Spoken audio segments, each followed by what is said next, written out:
আমরা আশা করছি আগামী ডিসেম্বরের মাঝামাঝি রিপোর্ট আমরা পূর্ণাঙ্গ রূপে দিব এবং তার তৎকালীন নির্যাতনের কিছু চিহ্ন আমাদেরকে দেখিয়েছেন।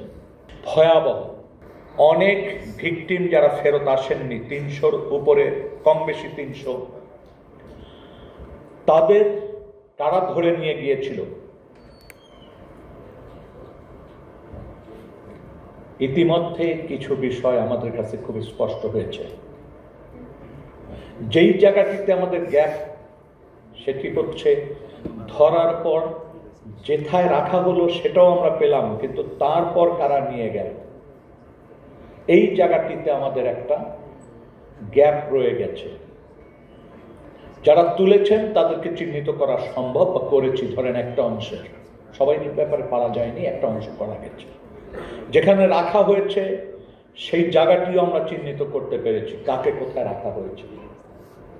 সেইখানে অথরিটি কারা ছিলেন তাদের দায় নিরূপণও আমরা করতে পেরেছি।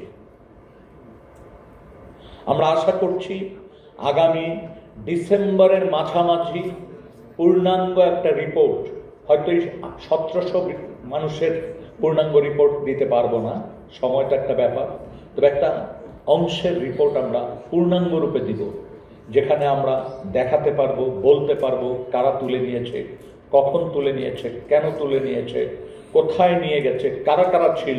তাদের মধ্যে দুই একজনের স্বীকারোক্তিমূলক জবানবন্দিও আমরা প্রদর্শন করতে পারব।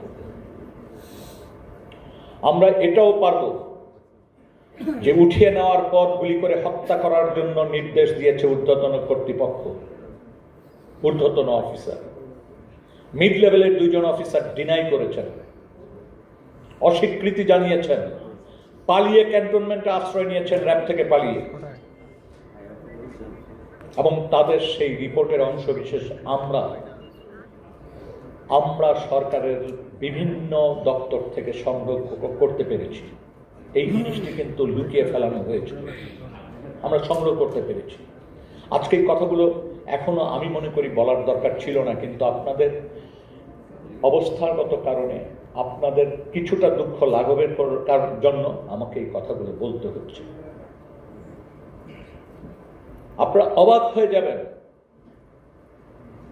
শুধু রাজনীতিবিদরাই ঘটনার শিকার হয়েছেন, ভিন্ন মতাবলম্বী মানুষরা শিকার হয়েছেন, এর বাইরে যার অর্থ আছে তিনিও শিকার হয়েছেন, শুধু তার অর্থ থাকার কারণে।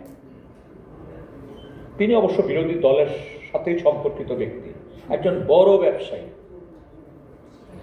তিনি এখনো আমাদের কাছে আনুষ্ঠানিকভাবে অভিযোগ দেননি।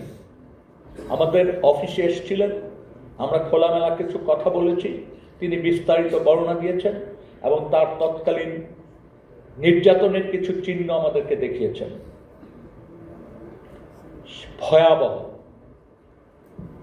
আপনারা ভাবুন তো, একজন সারা জীবন পরিশ্রম করে কিছু টাকা সংগ্রহ করেছেন, 100 কোটি, তার উপরে তার কাছ থেকে জোর করে নিয়ে যাওয়া হয়েছে। এবং যারা এই কাজটি করেছেন তারা অনেকেই দেশের বাইরে বহাল তবিয়তে আছেন, সুটকেস ভরে ভরে ডলার নিয়ে চলে গেছেন, সেই ওয়াশিংটন ডিসি বা আশেপাশে অবস্থান করছেন।